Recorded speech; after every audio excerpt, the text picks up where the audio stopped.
Selamat berjumpa kembali dalam layanan audio Sahabat Seperjalanan. Hari ini adalah hari Rabu 3 Juni 2026. Tema renungan saat teduh kita dengan judul Di Tengah Persimpangan. Firman Tuhan terambil dalam Yakobus 1 ayat yang kelima.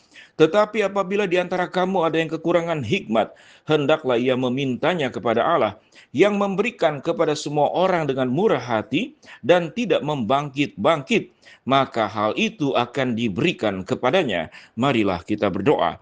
Bapa yang di dalam sorga, kehidupan kami diperhadapkan kepada keputusan-keputusan dan sikap yang harus diambil, sehingga kami berada di tengah persimpangan dalam memutuskan. Berikan kami hikmat untuk bisa memilikinya.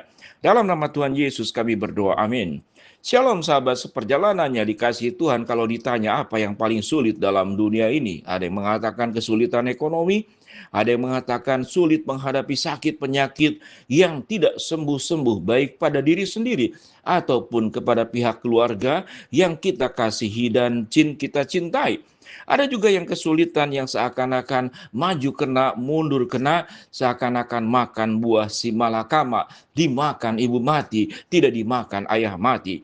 Itu kondisi yang di tengah persimpangan kita diperhadapkan. Bagaimana kita bisa memutuskan segala perkara kesulitan masalah yang sedang dihadapi oleh setiap sahabat seperjalanan. Kalau sahabat seperjalanan bisa bercerita, tentu saya ingin mendengarkannya. Apa persoalan yang sedang dihadapi tatkala menghadapi kondisi di tengah persimpangan? Firman Tuhan berkata dalam Yakobus 1 ayat kelima yang sudah kita baca tadi. Tetapi apabila di antara kamu ada yang kekurangan hikmat, hendaklah ia memintanya kepada Allah, yang memberikan kepada semua orang dengan murah hati dan tidak membangkit-bangkit, maka hal itu akan diberikan kepadanya. Sahabat seperjalanan yang dikasihi Tuhan, kita akan belajar beberapa hal di dalam Yakobus pasal 1 ayat yang kelima. Yang pertama, pada saat kita menghadapi di tengah persimpangan, kesulitan bersikap dan memutuskan, maka firman Tuhan berkata, hendaklah engkau meminta hikmat kepada Allah.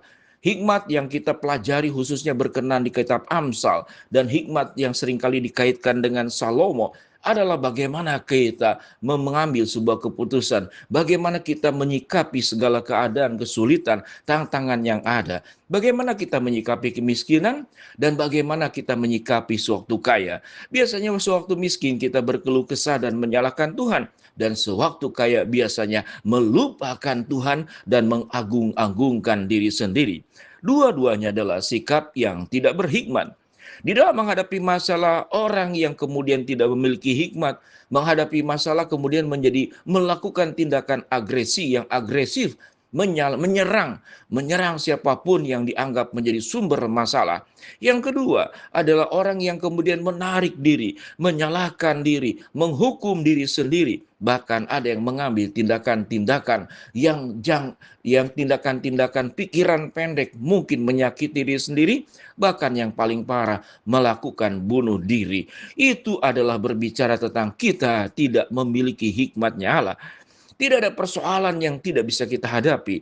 Tidak ada persoalan yang kita bisa pecahkan. Tidak ada persoalan yang tidak bisa kita jalani dan kita lalui. Sewaktu kita meminta hikmat kepada Allah, Allah akan memberikan hikmat sebagaimana Salomo untuk menentukan bayi ini milik ibu siapa di antara dua ibu yang berebut satu bayi. Kehidupan kita pun sama. Kita perlu memutuskan dan bersandar kepada Allah, maka Allah akan memberikan hikmat.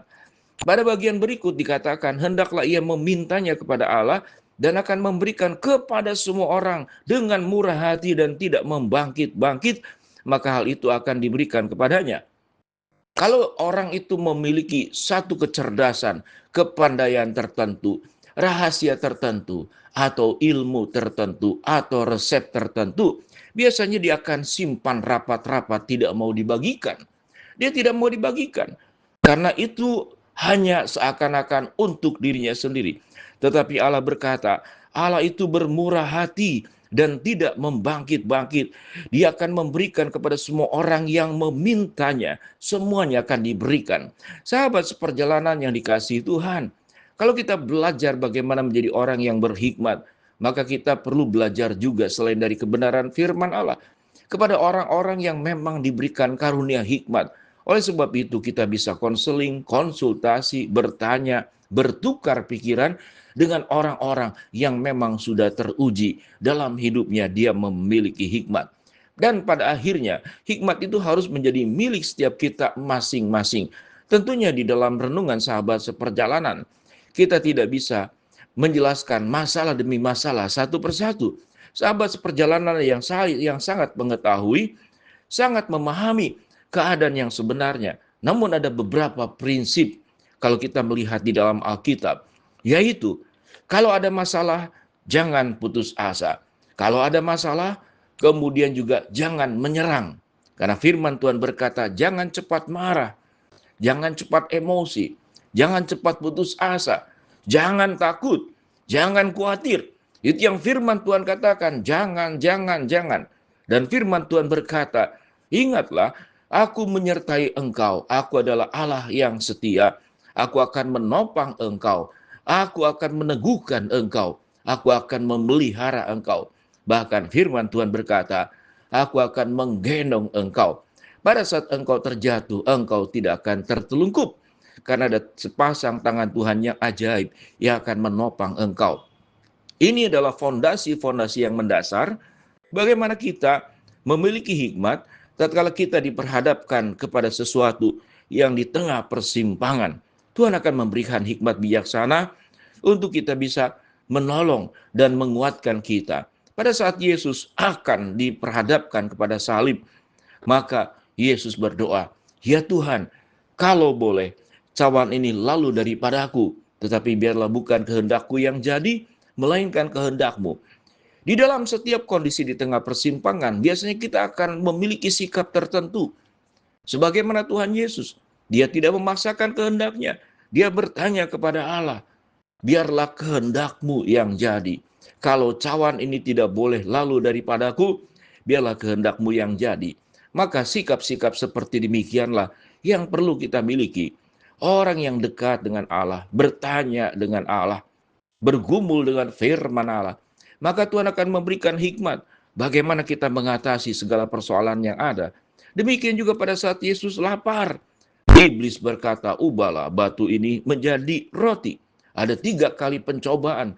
Jatuhkanlah dirimu dari bubungan bait Allah, maka akan ada yang malaikat-malaikat yang menatang engkau. Lihatlah, seluruh kota ini aku akan berikan kepadamu kalau engkau sujud kepadaku. Maka itu adalah persimpangan-persimpangan yang dihadapi oleh Tuhan Yesus sendiri. Setiap kita masing-masing tentu dengan problem dan masalah yang berbeda. Kita berada di tengah persimpangan, maka mintalah hikmat Allah. Firman Tuhan berkata, tetapi apabila di antara kamu yang kekurangan hikmat, hendaklah ia memintanya kepada Allah, yang memberikan kepada semua orang dengan murah hati dan tidak membangkit-bangkit, maka hal itu akan diberikan kepadanya. Dalam Amsal 3 ayat 5-6, percayalah kepada Tuhan dengan segenap hatimu, dan janganlah bersandar kepada pengertianmu sendiri. Akuilah dia dalam segala lakumu, maka akan meluruskan jalanmu. Tuhan akan menolong sewaktu engkau di tengah persimpangan. Mari kita berdoa. Bapa di dalam sorga, hamba berdoa buat sahabat seperjalanan yang sakit, Tuhan jamah sembuhkan. Yang sedang menghadapi masalah, Tuhan bukakan jalan. Yang sedang berdoa mengharapkan sesuatu, Tuhan kabulkan sesuai dengan waktu dan rencana Tuhan yang terbaik. Di dalam nama Tuhan Yesus kami berdoa. Amin. Shalom, Tuhan memberkati semua kita semua.